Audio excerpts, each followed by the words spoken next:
Hi, I'm Chris Wan, Mayor of Cupertino. The following is a Cupertino-focused pilot version of the countywide Green Business Program.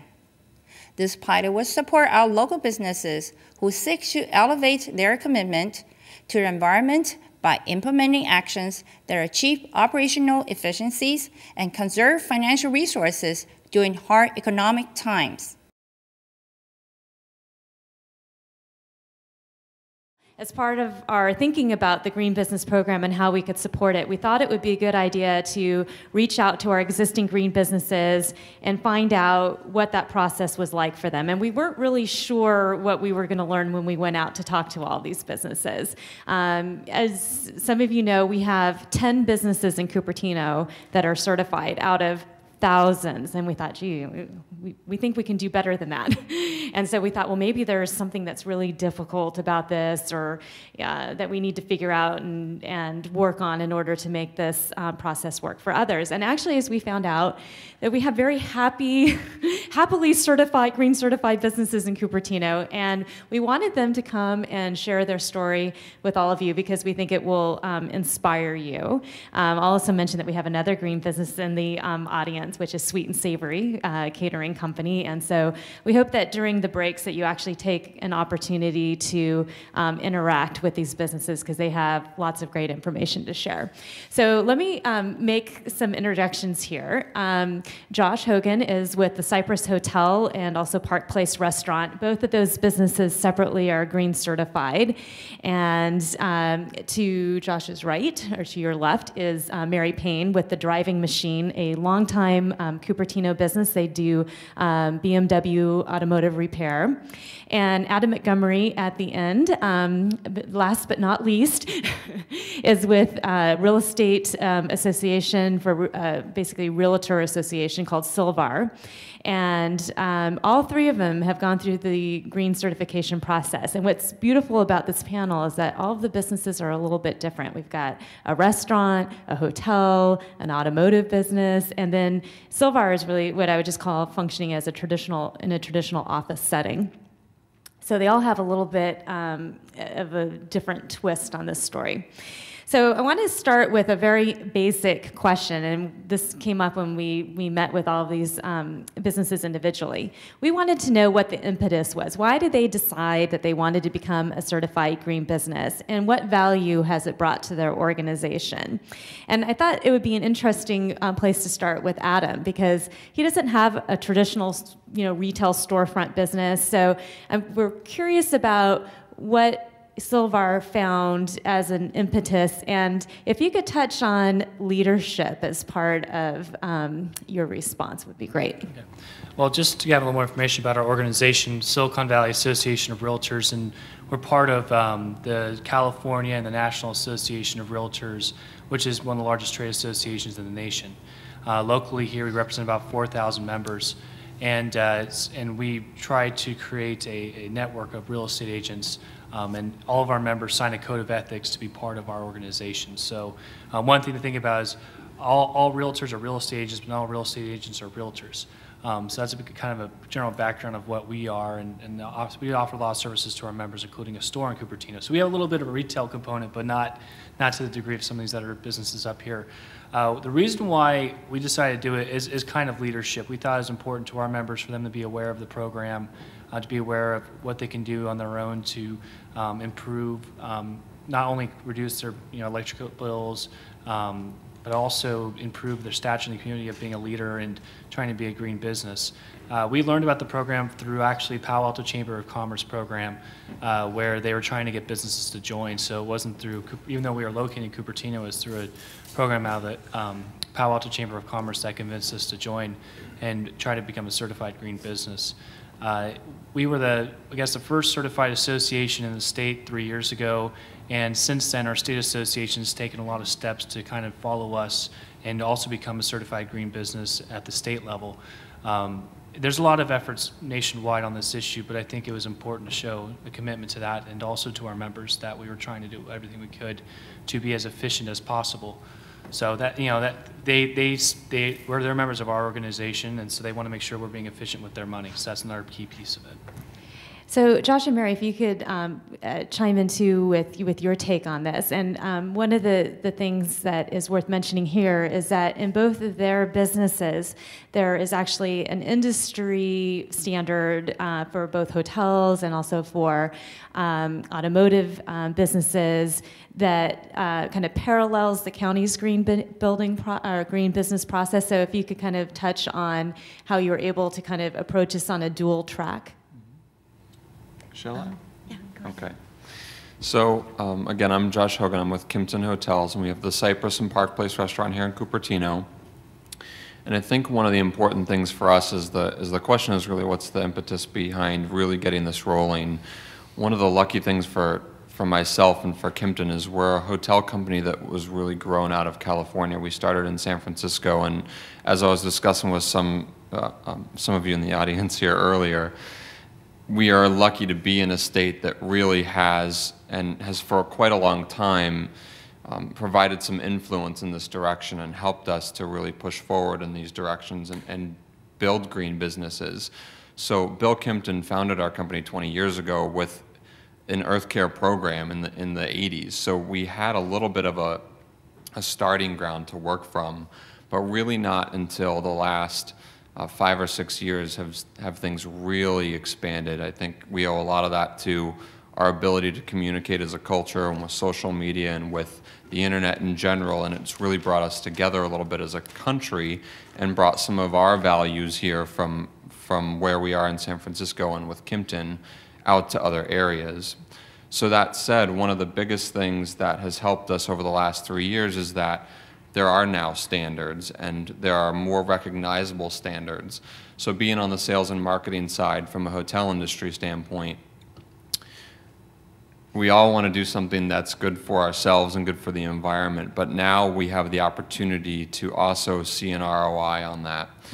5 years ago, you might have had 30 people that would certify your hotel green. You could have 5 green leaves or 5 green trash bags, or instead of a gold star. And now it's really becoming more and more specific, where there are industry standards where people can go to hotel websites and see a rating or a green seal certification, which we have at Kimpton Hotels, all 10 of our hotels in San Francisco and here in Cupertino, and know that there's a little bit of reliability behind that. And we're starting to see that customers see a certification and it's not as greenwashed. They know that we are actually doing things to achieve that certification.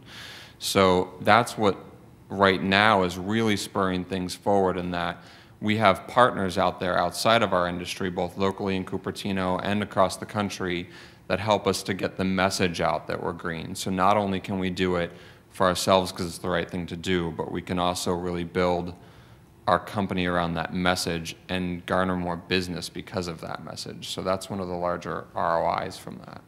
Yeah. Well, I'm Mary Payne. I'm from the Driving Machine in Cupertino. And my husband started the business with BMW back in 1981. And he's been in Cupertino that entire time. We chose to become a green business because it plays into our philosophy of what we do as a small business, which in many cases, I think almost every small business owner is conservative. They are watching their electric bills. They are watching their water usage.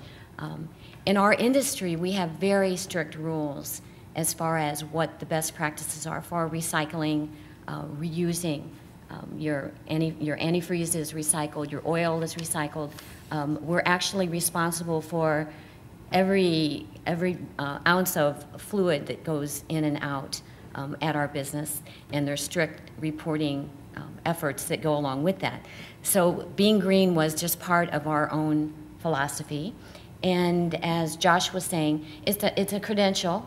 In automotive, I think that's very important, that we have another credential, that the community know that we're doing our best all the time. And being green is just another aspect of that.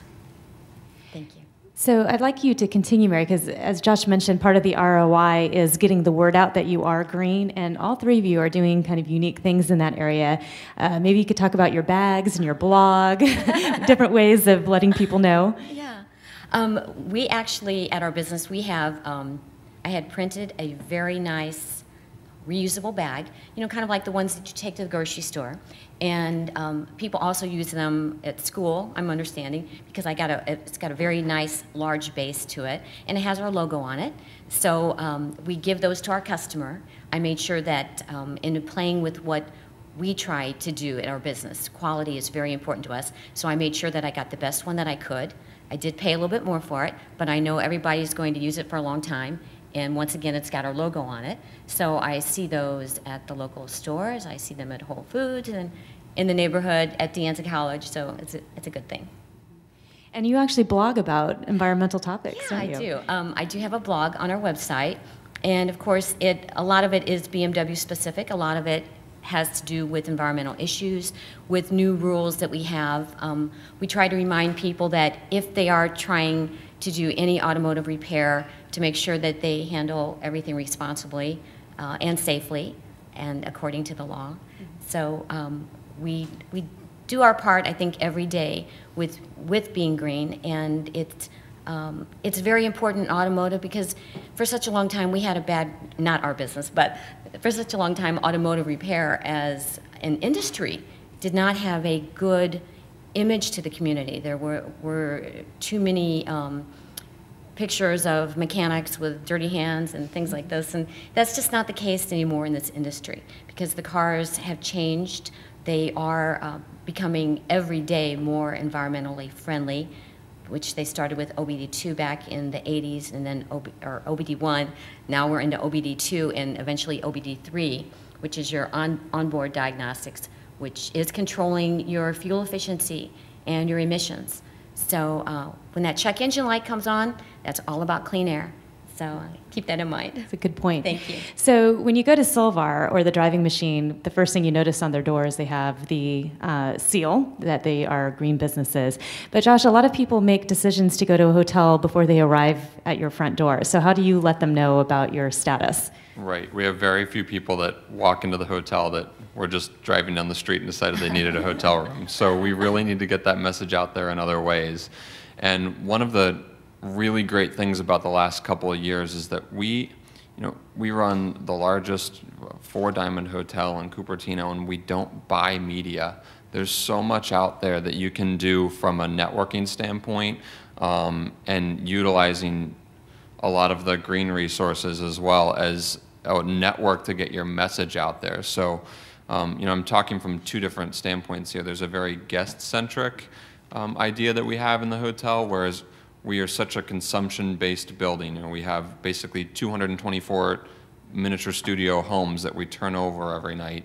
And then there's a very marketing-centric aspect of this. And that's where we use this to get our message out and bring people in the door. So this is probably very typical for every industry out there, but I'll speak to hotels and hopefully you can draw some parallels. Every site that's out there, an Expedia, our hotel website, TripAdvisor, Facebook, whether it's a site you go to for a review or a site you go to make a comment or to actually visit the hotel, there is now opportunity to, on almost every one of those, have a green flag or a green seal logo or something that indicates to that buyer that you're certified in some way, shape, or form. And I would venture to guess that although that is extremely popular in the hospitality industry, that's becoming more and more common in all of our industries. And as we go through right now, looking at next year, I'm receiving multiple requests for proposals in terms of what are our rates going to be? Do you have group opportunities for us next year? And everyone coming to us looking to place an opportunity with us has these questions listed somewhere in their request. And on an individual level as well, when you're on Expedia, the next time you want to look for a hotel and you go to either the hotel website or an e-channel, take a look at how many hotels or restaurants on that site have a green recommendation next to them or how many of them don't.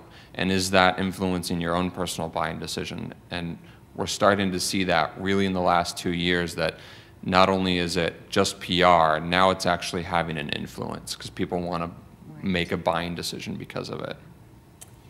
Adam, thank you, Josh. That's really, I think, relevant to everybody. Adam, you actually have gotten some help in your marketing from the realtors who belong to the association. Can you talk a little bit about that?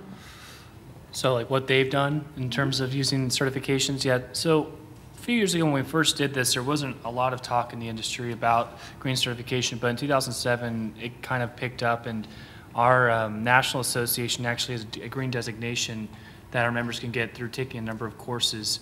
We were the first association in the state to offer the courses at our association, where they can get a green designation, and that educates them on things about property, things about homes, and things about their own business practice they can do to be more green.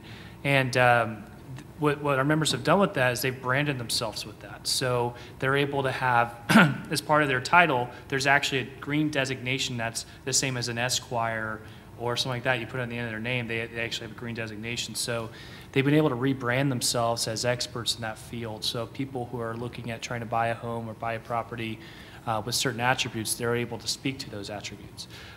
So that's kind of been a key part of why we did it, is they can see, okay, I can brand myself the same way and bring new customers in. And so our members are always interested in bringing more customers in, but they also are interested in bringing in new skill sets.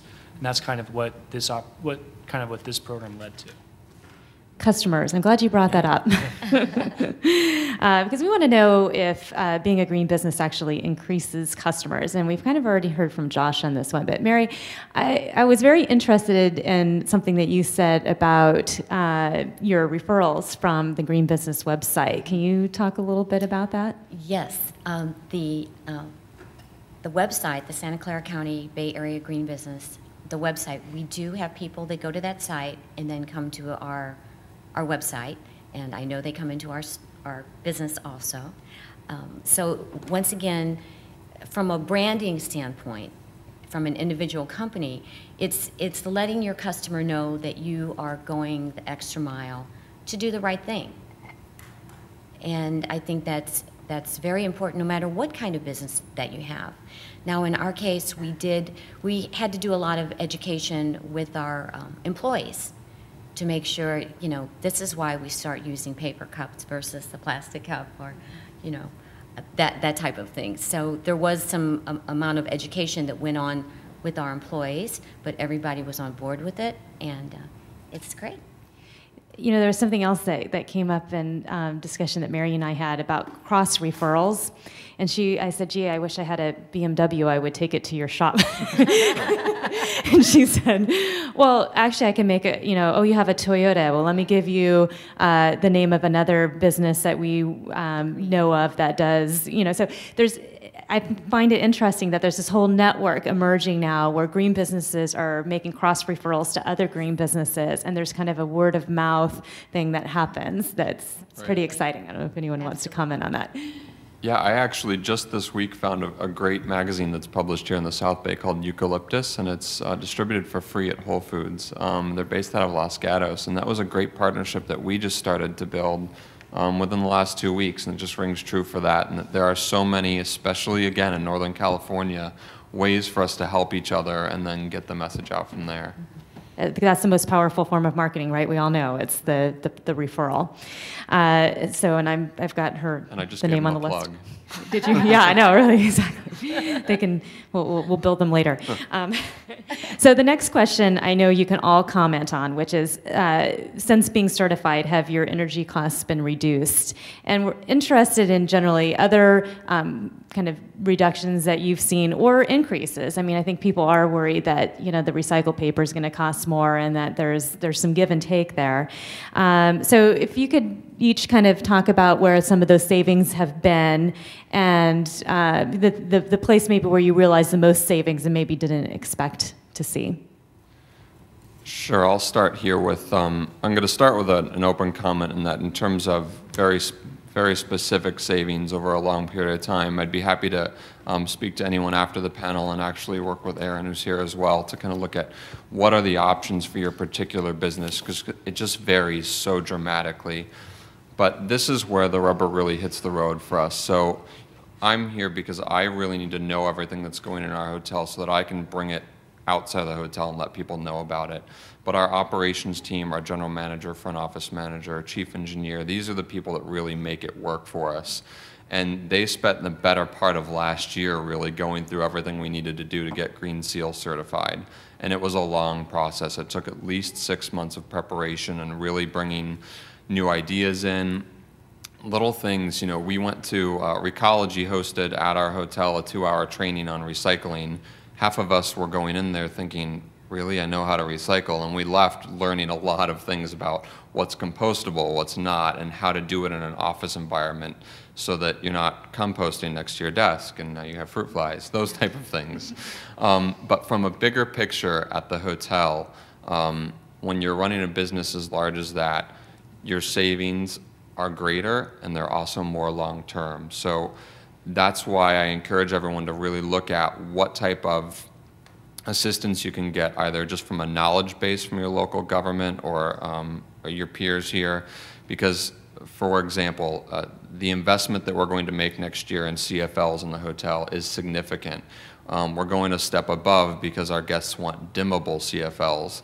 Those are very hard to find, and now they're very expensive because they're new.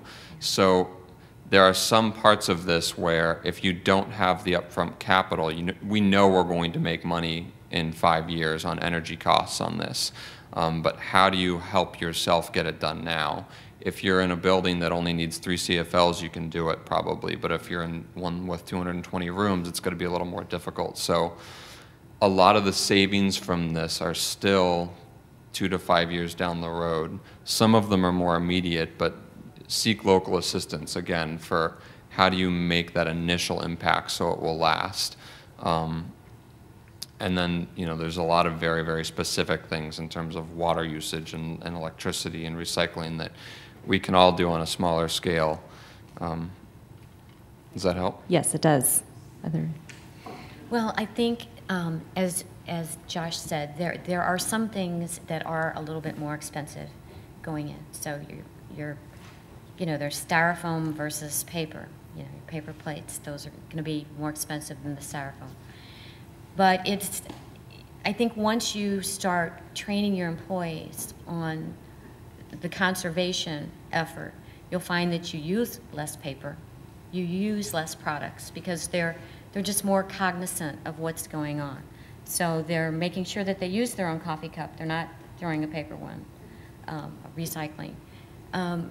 So it's the cost savings. I know we recently just did something with Butch, with PG&E, came out and did an audit for us. And we're in the process determining whether or not we can change out all of our lights. We have a different situation of lights versus what Josh has. But once you encourage your employees, and once they see that they can make a difference, I think you get the buy-in from them, and then pretty soon you find out that you're just using less wastable products. Adam? Yeah, so we're actually a tenant. We don't own the building we're in right now, and there's about 3 other tenants in the building we're in. So it's difficult for us to track the energy usage, but we were able to find that in the early stages, and it's pretty much stayed consistent, that the total building energy use has gone down. But I think the main thing is when you're entering this process is not to be entirely concerned about cost, because one of the things I've had to make sure that I had was commitment from our leadership and our management to do this. Because if they're not committed to doing it, they're going to look at the first couple of price tags and say, well, forget this. I'm not going to upgrade to this type of paper. I'm not going to change this and that. Because it takes a commitment to want to do it as a business. So long as you have that commitment, you'll be able to make certain changes that will allow you to do stuff. For instance, we had an issue with paper. Where we were using only the right type of paper that our office manager said would not jam our copier. Well, that was a pre-assumption that was made based on just what they want to do for cost. And so we were able to say, no, we need to do recycled paper, and it took a couple months. But I was able to show through trial and error that by putting recycled paper in without her knowing it, that it wouldn't jam. And we were able to convince them that it was worth the investment to switch to recycled. And we do that now. So it just takes a lot of commitment from your upper management to make sure that this is what you want to do. And so long as that commitment's there, I think the cost part of it will come along as well. Well, that's great. You had some good words of advice there, and that's kind of where I wanted to end this piece, and maybe we'll have time for just a couple of questions. But any final words of advice that you would have to any of the lovely people out here who are thinking about embarking on this process? It's an exciting time to be embarking on a process like this. I feel that from a business standpoint, this is one of the first, we're really at the beginning stages of where, as a community, sometimes it's unfortunate, but once we find ways to make money from something, that's when it really hits the ground running. And believe it or not, right now, I mean, there's a very large ROI on this as well. So we have the benefit of being in a community where we can do something we feel good about and move our businesses forward by doing it. And you just brought a great point to mind, Adam, in that it's the little things too. I mean, I think we've had the exact same copier problem, you know, and when these things get so mundane and gets in your head about it's just paper. If you say that about everything, then you can add up some very significant cost savings today, and then the longer term stuff will come. So get out there and make some money off of something that's good to do for the environment as well. Well, it's another way to set yourself apart.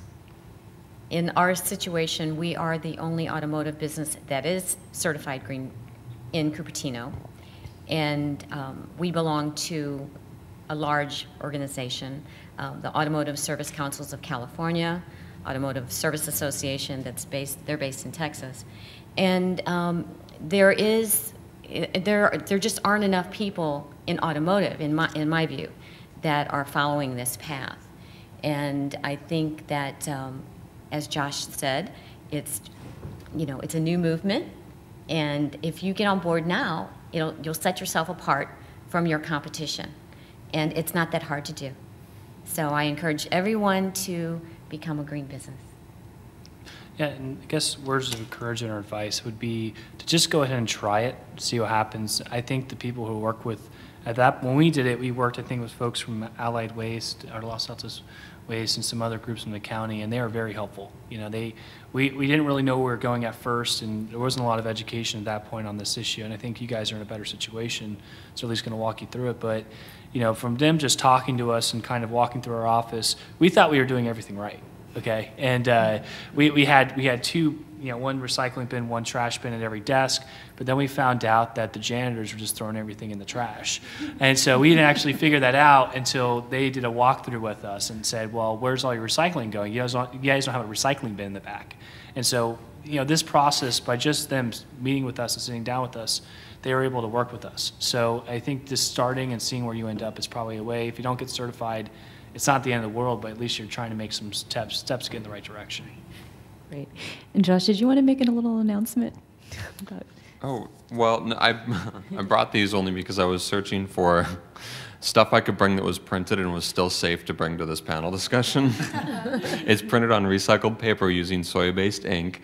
One of the things that we do as a company is we have 3 main organizations we work with.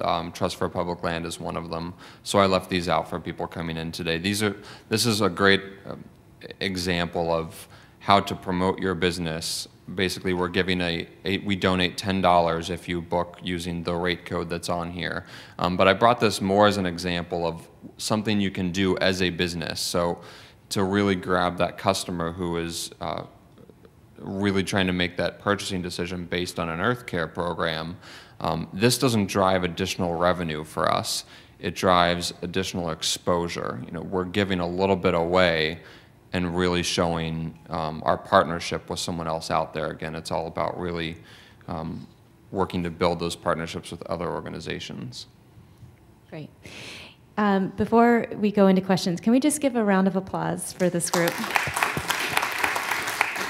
We really appreciate you sharing your experiences with us today and for the leadership that you're showing in this area.